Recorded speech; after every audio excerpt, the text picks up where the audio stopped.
really love installing, upgrading, and fixing security agents in my cloud estate. Why do I say that? Because I sell things for a company that deploys an agent. There's no other reason.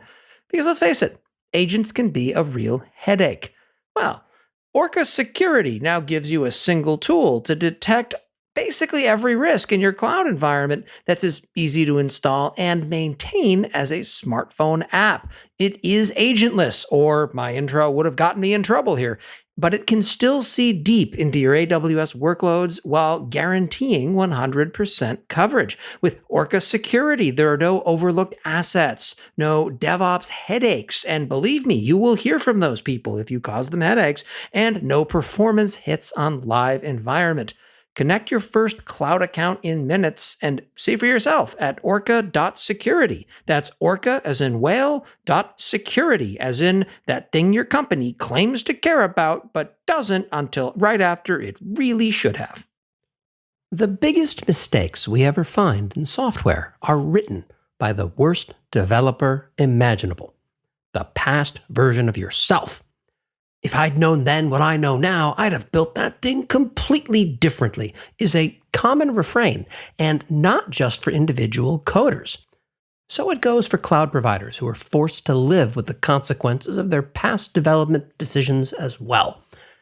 Hindsight makes it easy to draw conclusions based on data and behaviors that weren't apparent at the time that they built them.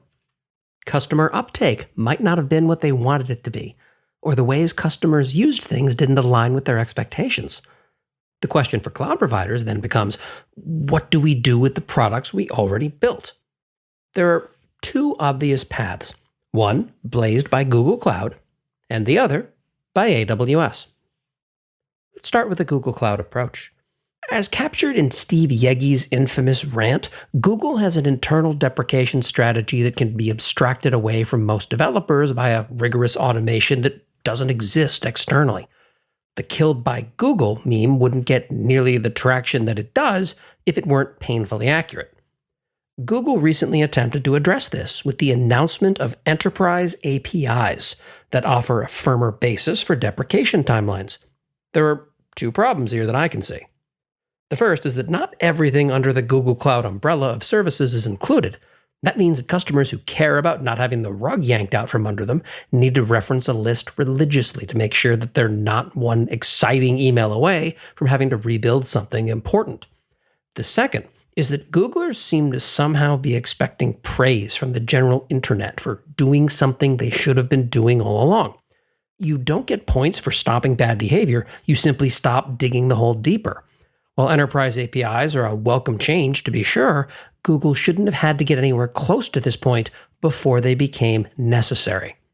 Despite what Google wishes were true, every single Google Cloud customer that I've ever spoken to has brought up the Google graveyard when we talk about their choice of cloud providers.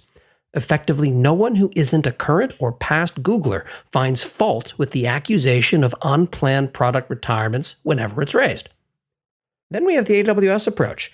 Meanwhile, AWS has the same contractual terms around deprecations as Google Cloud does, except that nobody ever really cares about their specifics.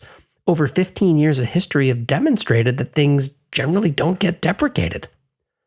The narrative that AWS doesn't deprecate things isn't strictly true, but it's close enough to accurate that you could be forgiven for assuming that it was. For example, AWS recently deprecated EC2 Classic, which demonstrates a couple things. First, AWS confuses the heck out of customers when it does deprecate.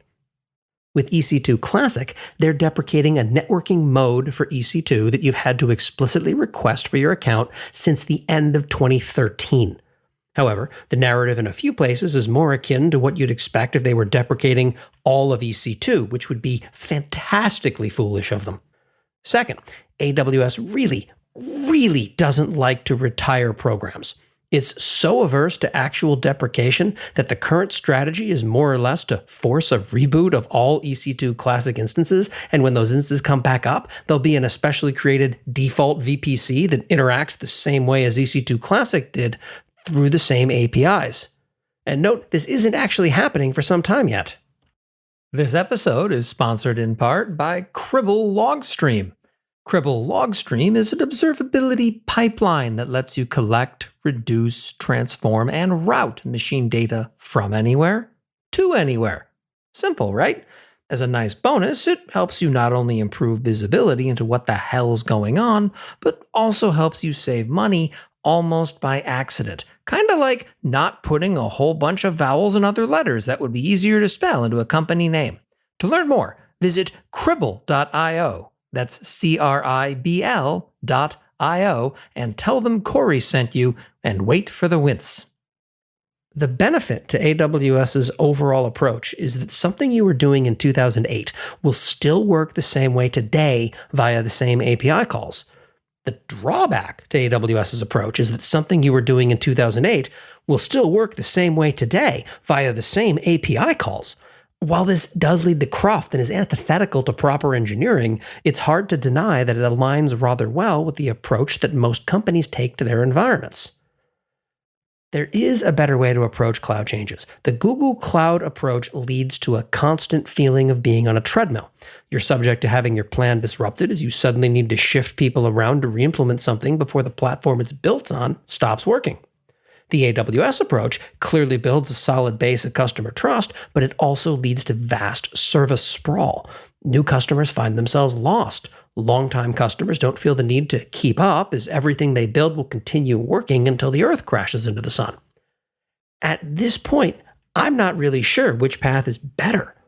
The challenge for cloud providers is to find a third path that avoids both Google Cloud's and AWS's pitfalls.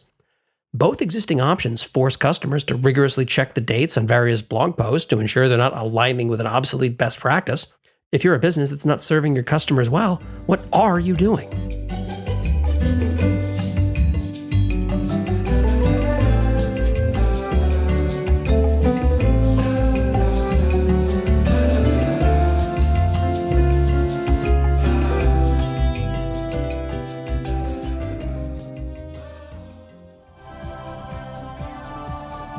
This has been a Humble Pod production.